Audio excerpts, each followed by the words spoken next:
বন্ধুরা, তো কেমন আছো তোমরা সবাই? আশা রাখছি সকলে ভালো আছো। আমিও বেশ আছি। তো আমি বলি, আমার নতুন একটি ব্লগ ভিডিও তোমাদের সকলকে স্বাগত। এখন বাজে সকাল 7টা। তো দেখো, আমি উঠেছিলাম ভোর 4টেই। তো উঠে রান্না বান্না আমার সমস্ত সব কমপ্লিট। তো তখন আর ব্যস্ততার সঙ্গে ছিলাম বলে তোমাদের সঙ্গে কিছুই শেয়ার করতে পারিনি। আর অতটা ভোরবেলা উঠে লাইট জ্বালালে না আদির বাবার ঘুম ভেঙে যায়। তখন না খুব বকাবকি করতে থাকে, সেজন্য আর মানে অত ভোরে উঠে ভিডিও করতে পারিনি। তো যাই হোক, দেখো রান্না আমার হয়ে গেছে। তো আদির বাবা যাবে কাজে, তো ওকেও ভাত দিয়ে দিলাম। ও ভাত খেয়ে নিচ্ছে আর টিফিন নিয়ে চলে যাবে। তো আগে কাছেই কাজ করতো, দুপুরে এসে বাড়ির থেকে খেয়ে যেত, কিন্তু এখন না অনেকটা দূরে কাজ।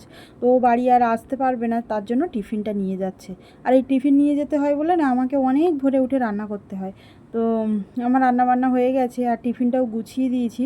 তো টিফিনটা আবার মানে একটু ভাতটা ঠান্ডা করে নিয়েছি আলাদা দুটো থালায় বেড়ে। মানে ঠান্ডা না করে নিলে কী হয় বলো তো, এখন তো জানো কেমন গরম পড়ছে। তো ওই গরম ভাত যদি টিফিনে ভরে দেই না, তরকারিগুলো নষ্ট হয়ে যায়। সে কারণে না ভাতটা বেড়ে ঠান্ডা করে তারপরে টিফিনটা গোছাতে হয়। তো আমার রান্নাবান্না হয়ে গেছিলো আর ওদিকে গ্যাসটাও মুছে নিলাম, নিয়ে ঘরটরগুলো মোছা কমপ্লিট। আদি ঘুমের থেকে উঠে পড়েছে। উঠে পড়ে আদির এখন আজকের আবদার হয়েছে পরোটা খাবো। আমার কিন্তু রান্নাবান্না কমপ্লিট, কিন্তু ও ভাত খাবে না। জানি না কি ইচ্ছে হয়েছে, পরোটা খাবে। তো যাই হোক, ওর বাবা যাওয়ার সময় আমাকে বলে গেল যে তুমি দোকান থেকে পরোটা নিয়ে আসতে যাবে। আর যাওয়ার পথে দেখো, এই যে হলুদ কৃষ্ণচূড়া বলি আমি, এগুলোকে আমরা বলি। তো জানি না এগুলোর কি নাম। তো রাস্তায় মানে পড়েছে, পুরো রাস্তাটা হলুদ হয়ে আছে। তো ভাবলাম তোমাদের সঙ্গে একটু শেয়ার করি, তোমরাও একটু দেখো কত সুন্দর লাগছে। প্রাকৃতির এই সৌন্দর্য অপরূপ, যা মানে চোখ ফেরানো যায় না বলতে পারো। তো আমি এই যে দেখো গেছিলাম দোকানে, আর দোকান থেকে পরোটা নিয়ে ফিরছি ঘরে। আর দেখো কি প্রচণ্ড রৌদ্র পড়েছে। আমি যাওয়ার সময় মনে করছিলাম যে রৌদ্র পড়বে না, ছাতা নিতে হবে না। আমাদের ঘর থেকে দোকানটাও একটু দূরে আছে।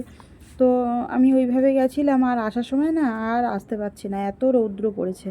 তো শেষমেশ ঘরে এসে পৌঁছালাম। এই যে দেখো আমার হাতে পরোটা। আর আদিকে লিখতে বলে গেছিলাম, দেখি আদি কি করছে।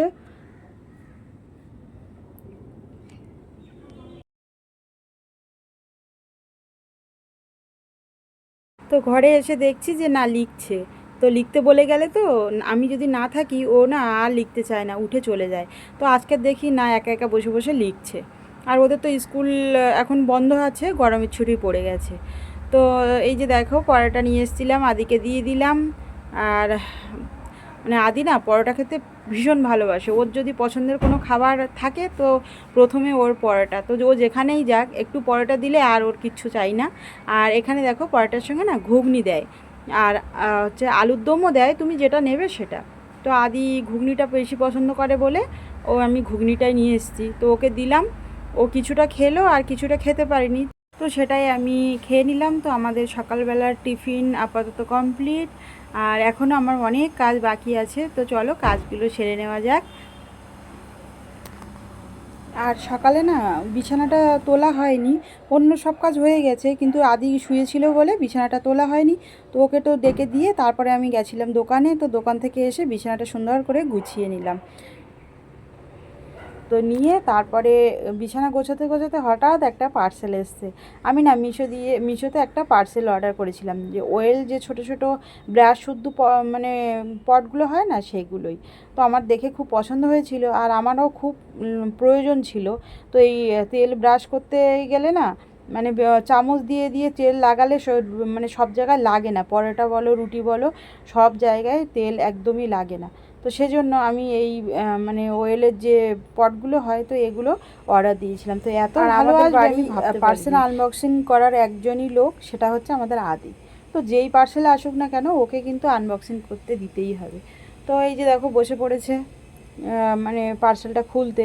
তো খুলে বলছে যে মা খুব সুন্দর হয়েছে, আর আমার না দেখে খুব পছন্দ হয়েছে, সত্যি খুব সুন্দর লাগছিল।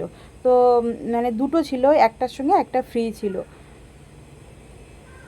তো জিনিসগুলো দেখে আমার খুবই পছন্দ হয়েছে। আর এগুলো কি বলো তো, ভালো কিচেন হলে না সেসব জায়গায় রাখলে খুব সুন্দর মানায়।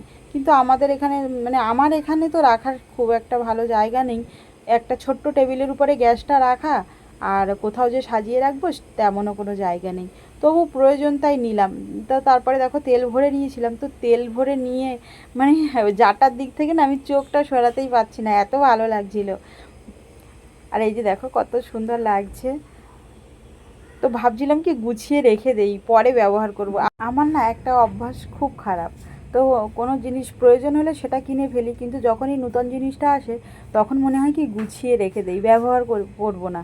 তো এরকমই মনে হয়। আমার মতো তোমরা কে কে আছো অবশ্যই জানিও।